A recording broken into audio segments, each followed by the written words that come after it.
मैं मिस्टर रामवीर सिंह, लोक भारत संवाद से। अभी आपके ग्राम भटौली सांडी में आप लगातार देख रहे हैं लोक भारत संवाद, और यहाँ पे खेल प्रतियोगिता जो प्रदीप यादव जी के द्वारा यहाँ रखा गया कार्यक्रम, जिसमें हमारे विधानसभा प्रत्याशी सपा से दावेदार प्रदीप कुशवाहा जी आज यहाँ पे आए हुए हैं, और इनसे जानेंगे थोड़ा खेल के बारे में। कुछ लोग हार करके निराश हो जाते हैं, और ये जो पहल प्रदीप भैया जी द्वारा जो की गई है, तो वास्तव में रियल आगे क्या जो है तथ्य तक पहुँचेंगे। कहते हैं कि न हारना जरूरी है, न खेलना न जीतना जरूरी है, और जिंदगी खेल है, इसे खेलना जरूरी है। तो अभी हम जानेंगे प्रदीप भैया से कि इस तरीके से यदि गांव-गांव में ऐसे एकेडमी के तहत लोगों को प्रोत्साहित किया जाए और उनको प्रेरित किया जाए खेल के लिए, तो क्या वास्तव में ये युवाओं के अंदर एक शिक्षा के साथ साथ जो खेल की लहर बढ़ चढ़ करके आगे उभरेगी, निकलेगी, तो उससे क्या कुछ भारत विकास की ओर जाएगा? इस पर क्या कहना चाहेंगे प्रदीप भैया जी? सबसे पहले मैं आपको बहुत बहुत बधाई देता हूँ। हमारा हिंदू धर्म का जो पर्व, बहुत ही पावन पर्व, जैसा कि परसों था होली, उसकी मैं आपको बहुत बहुत बधाई देता हूँ। और आज मैं यहाँ पे ग्राम भटौली माफी, जैसा कि हमारी ये विधानसभा का गांव है, सभा 154 विधानसभा सभा स्कूल, यहाँ पे प्रदीप यादव जी हमारे भाई हैं, इन्होंने ये कार्यक्रम रखा, उसमें मुझे मुख्य अतिथि के रूप में यहाँ आमंत्रित किया। यहाँ पे हमारे साथ बहुत सारे वरिष्ठ लोग बैठे हैं, तमाम बच्चे हैं जिन्होंने इस प्रतियोगिता में आज भाग लिया। Pradeep Yadav ji DD sports academy Lucknow में चलाते हैं। वहाँ पे हमारे जो रूरल एरिया जो बच्चे हैं, उनको एक तरह से खेल को किस तरह से खेला जाए, किस तरह से प्रतियोगिताओं में हिस्सा लिया जाए, उसके लिए ये प्रोत्साहित करते हैं। इनको इसके लिए मैं बहुत बहुत धन्यवाद देता हूँ, क्योंकि बहुत कम ऐसे लोग होते हैं जो गांव में हमारे पास बच्चों के अंदर बहुत सारी काबिलियत है, इन बच्चों को प्लेटफॉर्म नहीं मिल पाता। तो ये एक माध्यम है, प्रदीप यादव जी एक माध्यम है। इनके माध्यम से हमारी विधानसभा के, हमारे जिले के, हमारे प्रदेश के कई बच्चे इनकी एकेडमी में जाते हैं, पहुँचते हैं, और वहाँ पे अपना एडमिशन लेते हैं। ये उनको वहाँ स्किल डेवलपमेंट की क्लासेस देते हैं, और वहाँ फिजिकल ट्रेनिंग भी देते हैं। ये इसके साथ साथ मैं भी अपने यहाँ के सवाईपुर विधानसभा के और जनपद हरदोई के बच्चों से ये अपील करता हूँ, ज़्यादा से ज़्यादा संख्या में हर तरह की कंपटीशंस में हिस्सा लें, चाहे वो कबड्डी हो, चाहे हॉकी हो, क्रिकेट हो, जंपिंग हो, कुछ भी हो, उसमें ज़्यादा से ज़्यादा संख्या में आप लोग हिस्सा लीजिए। आप लोगों के अंदर बहुत ही टैलेंट है।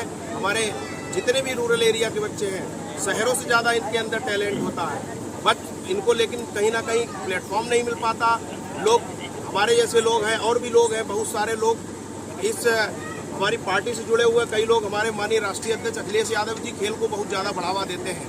उन्होंने हमारा लखनऊ में इंटरनेशनल स्टेडियम इसीलिए बनवाया था कि हमारे उत्तर प्रदेश के युवा बच्चे ज़्यादा से ज़्यादा खेलों में भाग लेकर और ज़्यादा से ज़्यादा हमारे देश के लिए ओलंपिक्स खेले जाके देश के लिए गोल्ड मेडल लाएं, जिससे कि देश का नाम रोशन हो।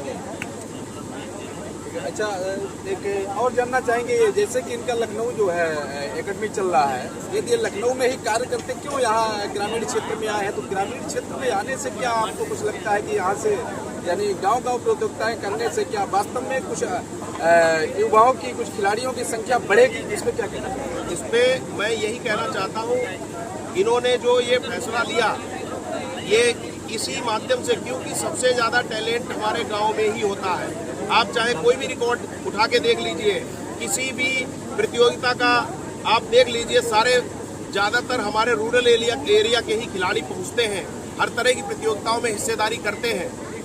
चाहे वो हमारे कई सारे क्रिकेट में खिलाड़ी हैं, कई बेचारे गरीब थे, बहुत ज़्यादा उन्होंने भी हिस्सा लिया और आज बहुत अच्छा कर रहे हैं और देश का नाम रोशन कर रहे हैं।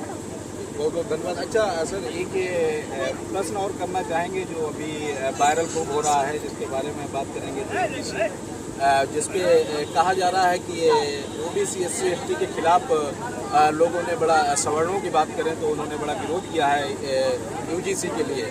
तो क्या कुछ लगता है उसमें वास्तव में क्या सवर्णों का विरोध है अभी हो गया, उन्हीं की सरकार है जहाँ तक लगता है, बीजेपी सरकार यानी सवर्णों की सरकार ऐसा लोग कहते हैं, और वही लोग अपनी सरकार का ही, यदि UGC का विरोध करने का मतलब उन्हीं की सरकार ने UGC को लागू करने का प्रयास किया है और उन्हीं का वो विरोध कर रहे हैं, तो कहीं ना क्या लगता है आपको ये एक जातिवाद से जोड़ा जा रहा है या OBC ST को सिर्फ वोट की तरफ घसीट करके उनका यूज एंड थ्रू कर करके उनको बाहर निकाल दिया जाए? इसमें UGC पे आप कुछ क्या कहना चाहेंगे? देखिए रामवीर जी, मैं आपको यही कहना चाहता हूँ, UGC जो है भारत सरकार ने एक कानून लाया, उसको सुप्रीम कोर्ट ने उसकी रोक लगाई। मैं माननीय सुप्रीम कोर्ट का, जो कि हमारे देश की सर्वोच्च अदालत है, उसका सम्मान करता हूँ। उन्होंने जो भी फैसला लिया हो सोच विचार के ही लिया होगा। UGC के लिए हमारे न्यायालय बने हुए हैं, वो इसको जो भी डिसीजन लेंगे सभी को उसका मानना होगा। रही बात हमारे OBC और SC ST और दलित समाज की, जिसकी भी हम बात करें, ये भाजपा सरकार तानाशाही सरकार है। इसने OBC और SC ST के लिए कुछ नहीं किया। रही बात सवर्ण की, सवर्ण लोग भी हमारी पार्टी, मैं समाजवादी पार्टी से आता हूँ, तो हमारी समाजवादी पार्टी में बहुत सारे सवर्ण लोग जुड़े हुए हैं, और जो भी अभी आगे आने वाले समय में विधानसभा चुनाव 2027 का, उसमें हमारी समाजवादी पार्टी के साथ सवर्ण लोग जुड़ रहे हैं, उनका मैं बहुत बहुत स्वागत करता हूँ। बहुत बहुत धन्यवाद प्रदीप भैया को। देखिए अभी कहना है, इनका ये कहना है कि ऐसा कोई जरूरी नहीं है, यानी समाजवादी पार्टी से भी सवर्ण लोग जुड़े हैं, ऐसा नहीं है कि सभी सवर्ण विरोध हैं, UGC में विरोधी है, ऐसा कुछ नहीं है, लेकिन कुछ गिने चुने ही लोग सामाजिक तत्वों की भूमिका निभा रहे हैं, उसका विरोध कर रहे हैं, और कहीं न कहीं OBC SC ST के लिए बहुत ही लाभप्रद UGC था, और इसलिए आप देख रहे हैं लगातार लोक भारत संवाद। धन्यवाद।